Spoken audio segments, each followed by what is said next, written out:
اس سے پرابلم کیا تھا کہ لوگ اپنے اکاؤنٹس بلڈ کرتے تھے, جب وہ کام چل پڑتا تھا تو ان کے رشتہ دار, ان کے دوست اس کے اوپر ان سے زیادہ معاوضہ کلیم کرنے لگ جاتے تھے, اور سم ٹائمز تو ایسے بھی ہوتا تھا کہ وہ کہتے تھے کہ نہیں یہ بزنس ہمارا ہے تو آپ یہاں سے جائیں. اس طرح کرنے سے پاکستان میں بیٹھے ہوئے لوگوں کا بہت زیادہ نقصان ہوتا تھا. تو گورنمنٹ آف پاکستان نے اس چیز کو اپروچ کرتے ہوئے امیزون کے ساتھ ڈسکشنز کی, and they ended up in this view کہ پاکستان کو سیلر لسٹ میں شامل کر سکیں. تو آج اگر ایک پاکستانی پاسپورٹ ہولڈر اور national I D card holder Amazon پر بہت ہی آرام سے تھوڑے سے خرچے کے ساتھ اپنا اکاؤنٹ اسٹیبلش کر سکتا ہے اور اپنی پروڈکٹ دنیا میں کہیں سے بھی لے کر امیزون پر سیل کر سکتا ہے. یہاں پر بتاتے چلیں کہ کچھ چیلنجز بھی ہمارے سامنے آئیں گے, کیونکہ امیزون ایک بہت جائنٹ کمپنی ہے, اور اگر آپ اس پہ اسٹیبلش کرتے ہو اپنے کنٹری کے اکاؤنٹس تو دو چیزیں ہمیں یہاں پہ دیکھنی پڑیں گی. نمبر ون, کہ جو پروڈکٹس پاکستان کے اکاؤنٹ سے سیل ہوں ان کی کوالٹی انٹرنیشنل سٹینڈرڈ پہ ہو,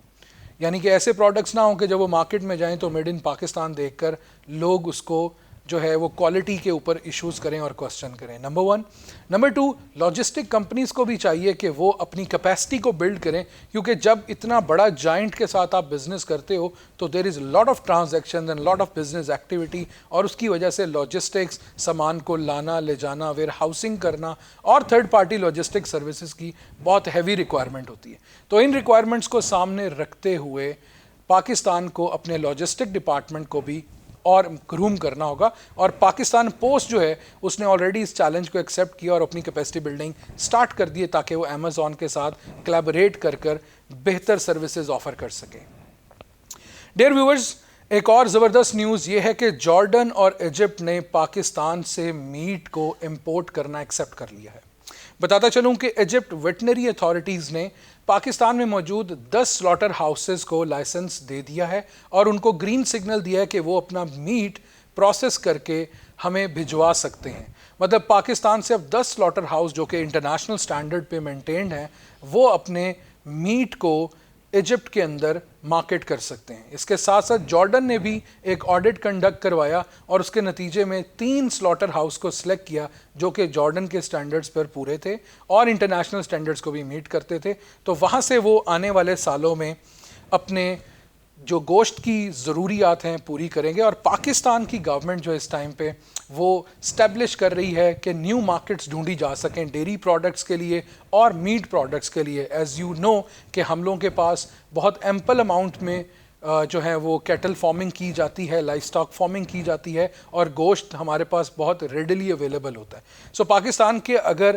جو انٹرنیشنل سٹینڈرڈز ہیں ان کو میٹ کرتے ہیں سلاٹر ہاؤسز, اور ہمارے جو میٹ کی کوالٹی ہے وہ بہتر اور ایک کنسسٹنٹ وے میں چلتی ہے, تو ہم لوگ بہت ساری مارکیٹس کو انٹیپ کر سکتے ہیں. سو حلال میٹ کی مارکیٹس تو ہماری ہیں ہی ہیں, جس طرح سے بہت سارے مسلم نیشنز ہیں. ان کے ساتھ ساتھ markets like Russia, China, Egypt, South Africa اور ہانگ کانگ جیسی مارکیٹس میں بھی بہت ہی زیادہ پوٹینشیل موجود ہے. تو آنے والے دنوں میں انویسٹرز اور پاکستانی گورنمنٹ کوشش کر رہے ہیں کہ وہ ان مارکیٹس کو بھی ٹیپ کریں اور بہت زیادہ اپنی ایکسپورٹس کو پش کر سکیں. خواتین و حضرات, ایک اور نیوز جو یہاں پہ میں آپ کو دینا چاہوں گا وہ یہ ہے کہ پاکستان کا پویلین ان ایکسپو دبئی 2020, جی ہاں, دبئی میں لگائے گئے ایک انڈسٹریل ایکسپو کے اندر جس کا نام 2020 رکھا گیا, پاکستان کے پویلین کو بہت ہی پذیرائی ملی. میں بتاتا چلوں کہ صرف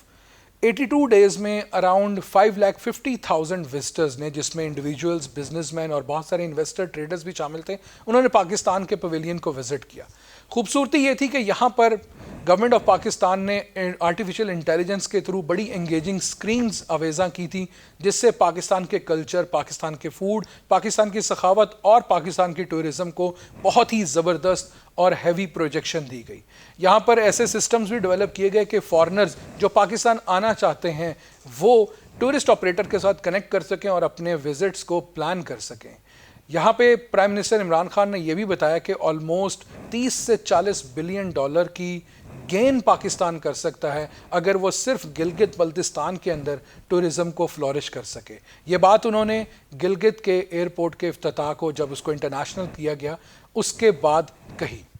تو یہ بڑی اچھی ڈیولپمنٹس ہیں کچھ جو پاکستان کے حق میں بڑی فروٹفل ثابت ہو سکتی ہیں، اور لوگوں کے لیے بھی جو ان فیلڈز کے اندر کام کر رہے ہیں کہ اگر وہ ان فیلڈز کے اندر، جس طرح سے میں نے بتایا کہ موبائل فون میں جس طرح سے میٹ کی بات کی گئی اور جس طرح سے اور ٹورزم کی بات کی گئی، تو یہ وہ فیلڈز ہیں جس کے اندر پاکستان بہت زبردست پوٹینشل رکھتا ہے، اور بزنس کمیونٹی کو ان جگہوں پر زیادہ اپنے آپ کو برین سٹارم کر کے اچھی پروڈکٹس اور اچھی سروسز نکالنی چاہیے اور لوگوں کے لیے اویلیبل کرنی چاہیے۔ ہمیں دیکھتے رہیے گا، اپنی قیمتی رائے سے ہمیں ضرور آگاہ کریے گا۔ آپ سے بہت جلد ملاقات ہوگی ساؤتھ بزنس ریویو کی نیکسٹ ایپیسوڈ پہ۔ دیکھتے رہیے گا ساؤتھ ٹوڈے۔